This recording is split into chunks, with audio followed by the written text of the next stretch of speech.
Dear students, today I am here to give you some tips about JEE Main 2019 exam. As you all are aware, this exam is different from previous JEE Main exams. In the sense, this exam is going to be conducted by NTA, National Testing Agency, that you better know. And also, this exam is going to be totally online based. So this is making it different from previous year JEE Main exams.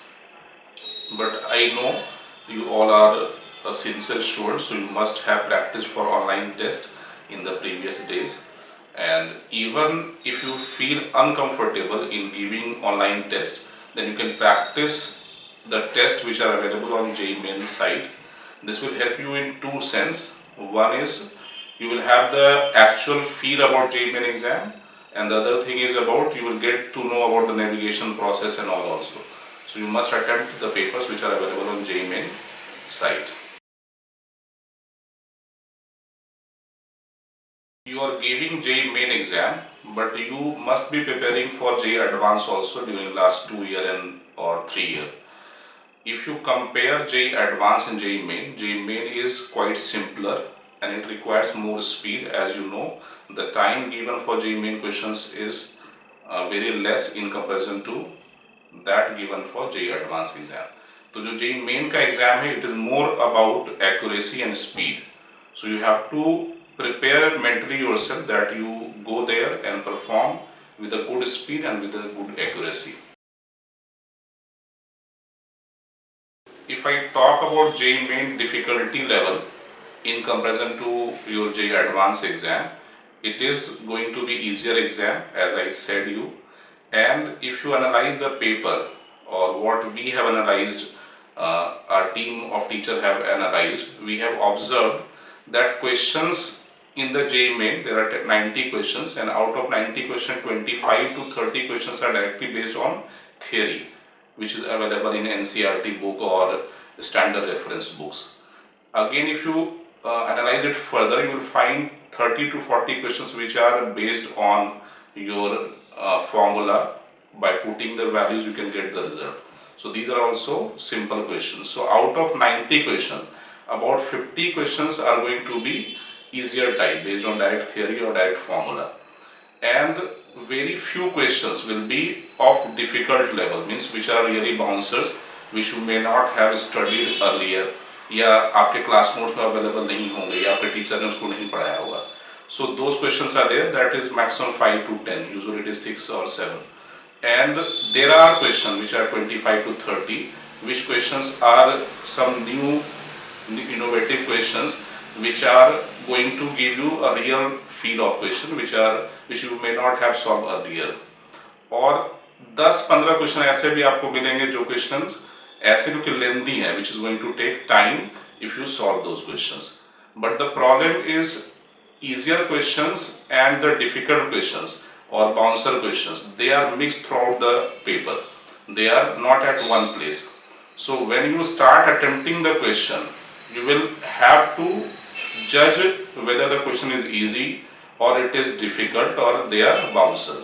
So depending on that, you have to fix a strategy.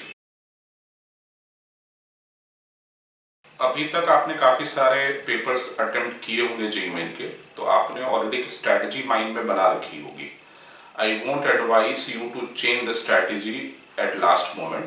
The standard strategy for JEE Main, exclusively for JEE Main, not for other exam, is that one should firstly attempt chemistry paper and then should move to the favorite subject out of physics and maths and then the last subject.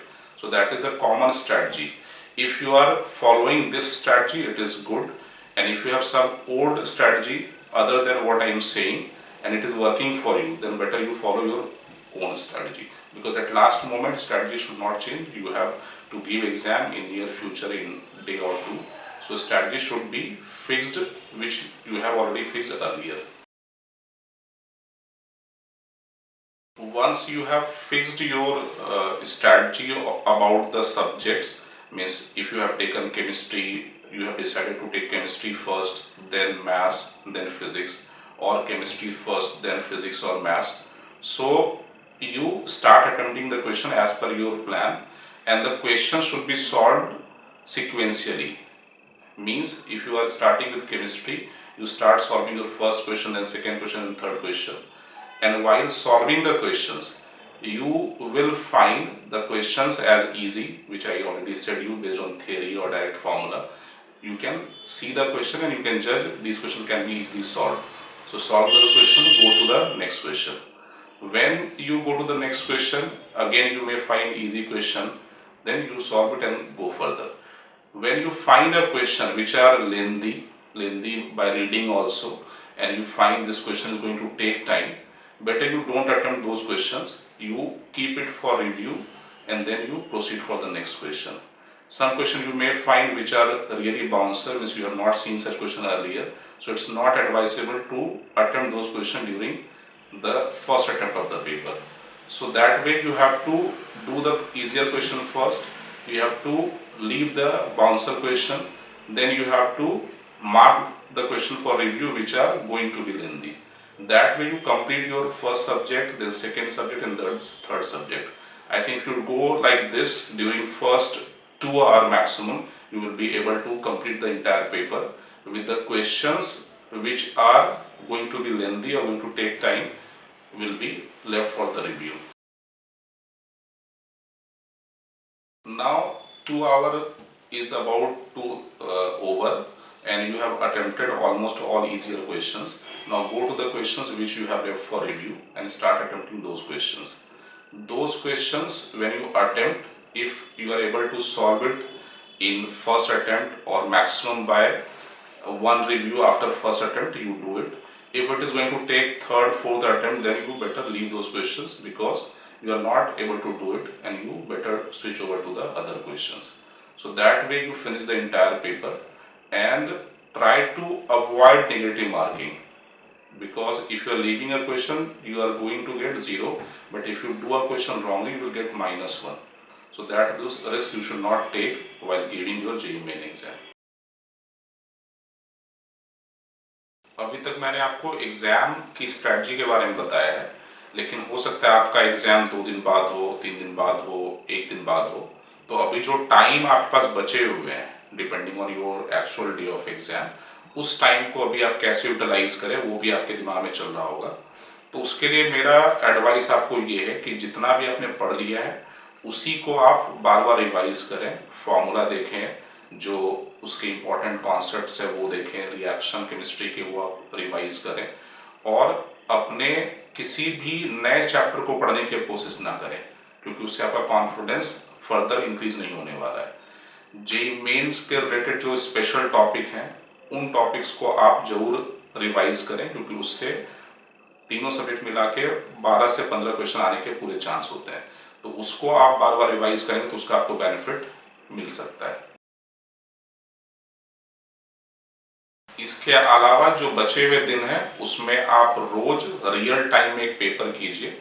जैसे अगर आपका exam 9:30 से 12:30 है तो उस time आप एक paper attempt कीजिए। जिनका 2:30 से 5:30 का टाइम है उसमें आप रियल जेईई मेन के पेपर को अटेम्प्ट कीजिए। वो जैसा मैंने बताया कि जेईई मेन के वेबसाइट पे अवेलेबल है, और अगर वो आपने पहले कर लिया तो बहुत सारे मॉक टेस्ट ऐसे अवेलेबल हैं। अगर आप मेंटस के छात्र हैं तो वहाँ पे लोगों ने बहुत सारे आपको होम बेस्ड टेस्ट SMS किया हुआ है, मेल किया हुआ है आपको, उसको आप बार बार अटेम्प्ट कर सकते हैं। तो इससे आपको एक रियल टाइम में एग्जाम देने की हैबिट बनेगी।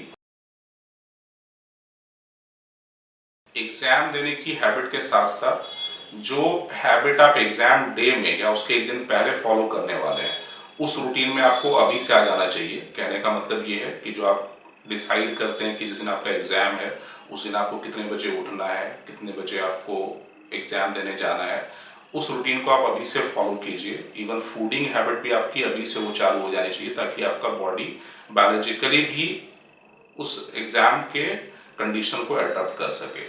मेरा एडवाइस ये होगा बच्चों को कि जब तक अभी आपका जेईई मेन एग्जाम नहीं है तब तक आप रात में 10 बजे तक अपने बेड पे चले जाए, है ना, और नेक्स्ट डे फिर आप जब मॉर्निंग में उठ रहे हैं तो 5:30-6 बजे तक आप उठ जाए, और फ्रेश होके 7:30 तक आपने जहाँ पे पढ़ाई करनी है वहाँ तक आपको पहुँच जाना चाहिए। और 9th उसके अपनी सेल्फ स्टडी स्टार्ट कीजिए, और फिर जो आपका शेड्यूल टाइम है जेईई मेन का, उस टाइम में आप रियल एग्जाम की प्रैक्टिस कीजिए और बचे टाइम में सेल्फ स्टडी पे, रिवीजन पे, फॉर्मूला को देखने में, जो इंपॉर्टेंट कॉन्सेप्ट हैं, केमिस्ट्री के रिएक्शंस हैं, उन सबको रिव्यू करने में अपना टाइम डिवोट कीजिए। एग्जाम के एक दिन पहले की आपकी दिनचर्या में एक बार आपसे डिस्कस कर लूँ।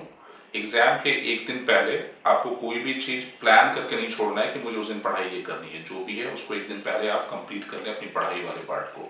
हाँ, अगर आपको इच्छा होती है पढ़ने की, वो भी दिन के टाइम में, तो आप जो फॉर्मूला है, रिएक्शन है, इंपॉर्टेंट कॉन्सेप्ट्स हैं, उन सबको एक बार आप रिव्यू कर सकते हैं। जो आपके शॉर्ट नोट्स वगैरह बनाए उनको आप एक बार देख सकते हैं।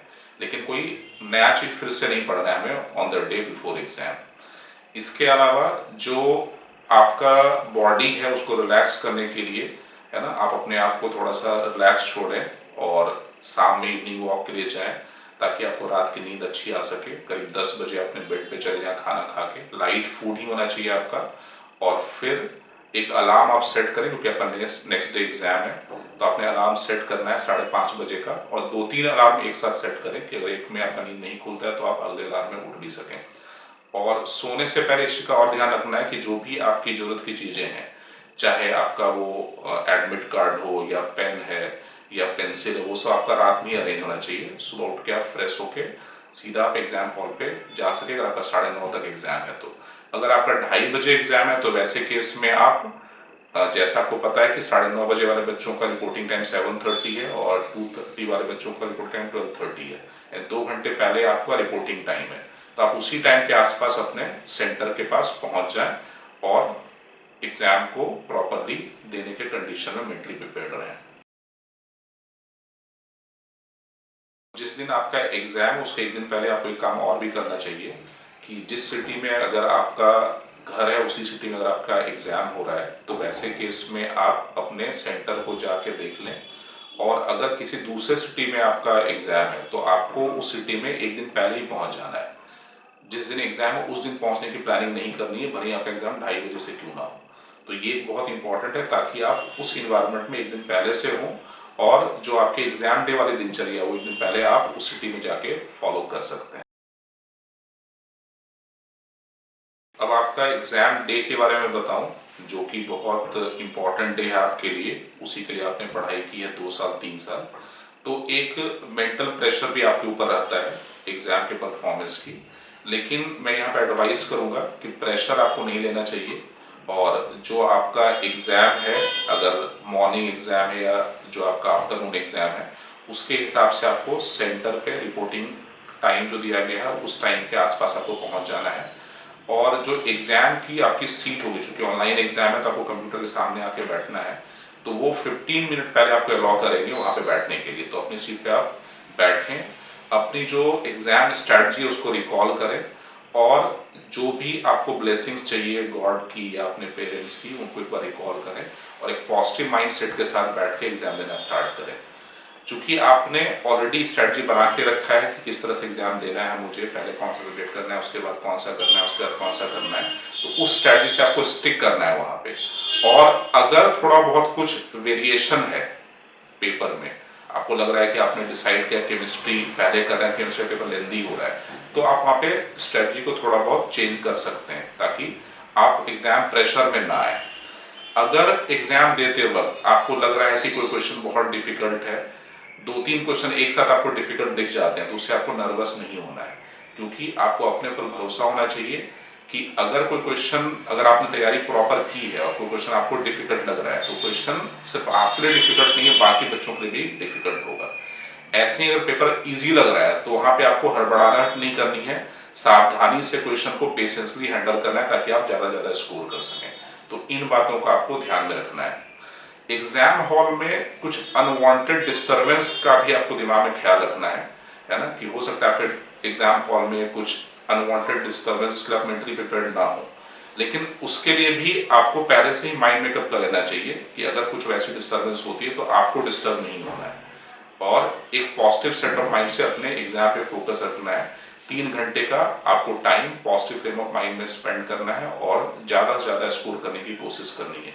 नेगेटिव मार्किंग से बचना है, क्योंकि जो आपके गलत क्वेश्चन होंगे उस पर आपको नेगेटिव मार्क्स मिलेगा, तो प्रिकॉशंस आपको ध्यान में रखना है। क्वेश्चन को पढ़ने का तरीका आपको पहले से पता है। कभी कभी क्वेश्चन में बच्चे जल्दीबाजी में गलत पढ़ लेते हैं। पूछा गया कि इनकरेक्ट कौन सा है ढूंढना, तो बच्चे करेक्ट में लगा के मार्क आ जाते हैं। या क्वेश्चन में कोई अगर इंफॉर्मेशन दिया तो उसको ठीक से नहीं पढ़ पाते हैं या उसको ठीक से इंटरप्रेट नहीं कर पाते हैं, तो उसको भी प्रॉपरली बच्चों को ध्यान से करके करना चाहिए। तो आपके एग्जाम के लिए मैंने ओवरऑल एक आपको गाइडेंस दिया है अभी तक कि एग्जाम के एक दिन पहले आपको क्या करना है। अपनी बॉडी को रिलैक्स करना है, अपने माइंड को रिलैक्स करना है, कोई प्रेशर नहीं लेना है। और एग्जाम वाले दिन आपको मैंने बताया कि आपको टाइम से अपनी दिनचर्या पूरी करनी है और एग्जाम हॉल में 2 घंटे पहले, एग्जाम के पहले पहुंच जाना है। अपनी सीट पे 15 मिनट पहले बैठ के रिलैक्स करना है। और जो एग्जाम आप देंगे तो वैसे केस में एग्जाम में ओवर कॉन्फिडेंस, इजी पेपर होने पे या डिफिकल्ट पेपर होने पे नर्वस नहीं होना है आपको। ओवर एक पॉजिटिव माइंडसेट से आपको एग्जाम देना है। तो that's all I wanted to share with you, and I wish you all the best for the JEE Main 2019 exam.